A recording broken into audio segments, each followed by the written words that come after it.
Hello friends, welcome to my channel. আজকের আমি আবার একটা নতুন নোটিফিকেশান নিয়ে চলে এসেছি। আজকের নোটিফিকেশানের বিষয় হলো আইসিএআর ইন্ডিয়ান এগ্রিকালচার রিসার্চ ইনস্টিটিউটের তরফ থেকে। ICAR Indian agriculture research institute regional station Karnal এর তরফ থেকে এই রিক্রুটমেন্ট নোটিশটা বা এমপ্লয়মেন্ট নোটিশটা বেরোয়েছে। এখানে কি বলা হয়েছে, ওয়ার্ক ইন ইন্টারভিউ, অর্থাৎ আগে থেকে তোমাকে কোনো ফর্ম ফিল আপ করতে হবে না। এখানে সরাসরি ইন্টারভিউয়ের মাধ্যমে কিন্তু নিয়োগ করা হবে। তো এখানে কোয়ালিফিকেশান কি আছে এবং কি পোস্টে অ্যাপ্লাই করতে হবে, স্যালারি কত আছে, সমস্ত কিছু এখানে আমি বলবো। তো ইন্টারভিউটা কবে হবে? ইন্টারভিউ হবে 27শে মে 2025, 10টা AM, অর্থাৎ সকাল 10টায়। 27শে মে সকাল 10টায় কিন্তু ইন্টারভিউটা হবে। এবারে কি বলা হয়েছে, নেম অফ দ্য প্রজেক্টে রিক্রুট করা হবে। প্রজেক্টের নাম কি? Revolving fund scheme. এই প্রজেক্টে রিক্রুট করা হবে। Name of the post and duration কি? ইয়াং প্রফেশনাল 1, YP1, অর্থাৎ ইয়াং প্রফেশনাল নিয়োগ করা হবে। এবং নাম্বার অফ পোস্ট, একটা ভ্যাকেন্সি আছে।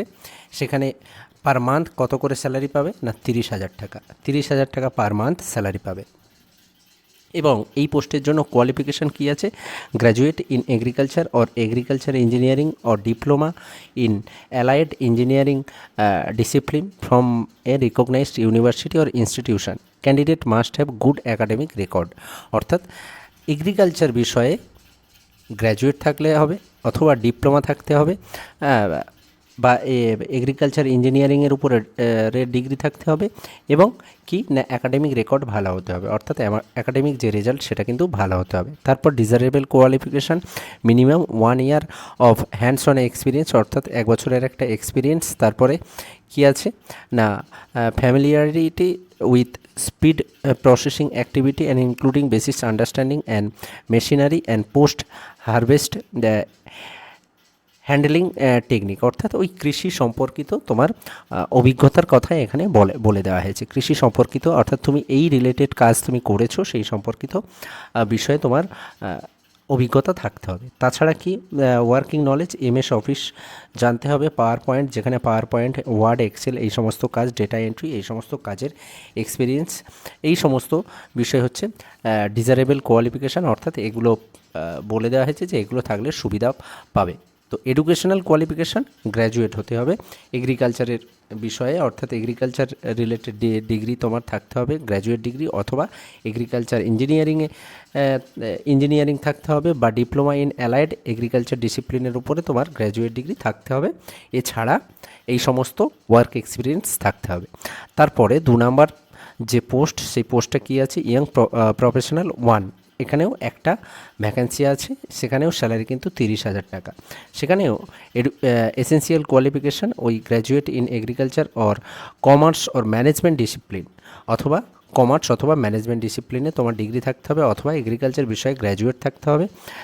কমার্স ম্যানেজমেন্টের ক্ষেত্রে BCom, BBA, BBS, এই সমস্ত ডিগ্রি থাকলে অ্যাপ্লাই করতে পারবে। এছাড়া diploma in allied agriculture discipline, অর্থাৎ ওই আগেরটার মতো তোমার অ্যালাইড এগ্রিকালচার ডিসিপ্লিনে তোমার ডিগ্রি থাকতে হবে, ডিগ্রি কোর্স কমপ্লিট থাকতে হবে। তারপরে candidate must have good academic record, এখানেও একই কথা বলা হয়েছে। তারপরে এখানেও ডিজারেবল কোয়ালিফিকেশানের ক্ষেত্রেও এখানে ওয়ার্ক এক্সপিরিয়েন্সের কথা বলা হয়েছে। তারপরে বেশ কিছু ক্রাইটেরিয়া, ওই MS অফিস এই সমস্ত বিষয়গুলো জানতে হবে। তো এই যে নোটিফিকেশানটা তোমরা দেখতে পাচ্ছ, এই নোটিফিকেশানটা কিন্তু আমার টেলিগ্রাম গ্রুপে দেওয়া থাকবে। সেখান থেকে তোমরা ভালো করে দেখে তারপর তোমরা অ্যাপ্লাই করবে। তারপরে এখানে চতুর্থ যে তার তৃতীয়ত যে প্রজেক্ট, সেখানে কি বলা হয়েছে? P1 speed processing under STR component of AICRP on seed processing. কি বলা হয়েছে? যে P1 seed processing under STR component of AICRP on seed, crop code 12-110। তো এখানে ইয়ং প্রফেশনাল একজনকে নিয়োগ করা হবে, ভ্যাকান্সি হচ্ছে একটা, স্যালারি হচ্ছে 30,000 টাকা। এখানে essential qualification graduate in agriculture and agriculture engineering or diploma in agriculture allied agriculture discipline, ওই আগের মতো তোমার একই কোয়ালিফিকেশান এবং ওই সম্পর্কিত বিভিন্ন ডিজারেবল কোয়ালিফিকেশানে এখানে বলে দেওয়া হয়েছে ওই সম্পর্কিত বিভিন্ন ওয়ার্ক এক্সপিরিয়েন্স তোমার থাকতে হবে। তারপরে যেটা রিক্রুটের কথা বলা হয়েছে যে PW India contract research project, PW India contract research project semi skilled field assistant, পদের নাম কি সেমি স্কিল্ড ফিল্ড অ্যাসিস্ট্যান্ট।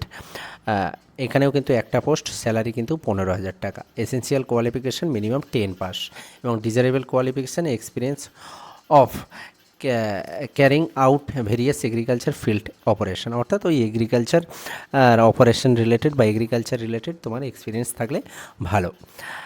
তারপরে এখানে বলে দেওয়া আছে note the candidate may required to practically demonstrated their skill in the interculture operation in the field, অর্থাৎ practical demonstrate করার স্কিল কিন্তু থাকতে হবে, সেটা তোমাকে ওখানে দেখাতে হতে পারে। তো এই হচ্ছে মোটামুটি এই কয়েকটি পদে হচ্ছে নিয়োগ করা হবে। তো এখানে আমি বলে দিয়েছি যে ইন্টারভিউর তারিখ কিন্তু 27 তারিখ। এবারে আগে থেকে এখানে কিন্তু কোনো অ্যাপ্লাই করতে হবে না, এখানে ওয়ার্ক ইন ইন্টারভিউ, অর্থাৎ এখানে দেখো এখানে যে ফর্মটা এখানে দিয়ে দেওয়া হয়েছে অ্যানেক্সার 1, সেই ফর্মটা প্রিন্ট করে নিয়ে যেতে হবে এবং এই ফর্মে যা যা আছে সেগুলো ফিল আপ করে এবং তার জন্য যে সাপোর্টিং ডকুমেন্টস, সেই সমস্ত ডকুমেন্টস তোমাকে নিয়ে যেতে হবে, গিয়ে সরাসরি ইন্টারভিউয়ের মাধ্যমে কিন্তু নিয়োগ করা হবে। তো এখানেই এই যে ফর্মটা, এটা তোমরা আমার ওই টেলিগ্রাম গ্রুপ থেকে পেয়ে যাবে, সেই ফর্মটা ডাউনলোড করে তারপরে তোমরা এই পদের জন্য অ্যাপ্লাই করবে। তো আজ এই পর্যন্ত, দেখা হবে আবার পরের ভিডিওতে।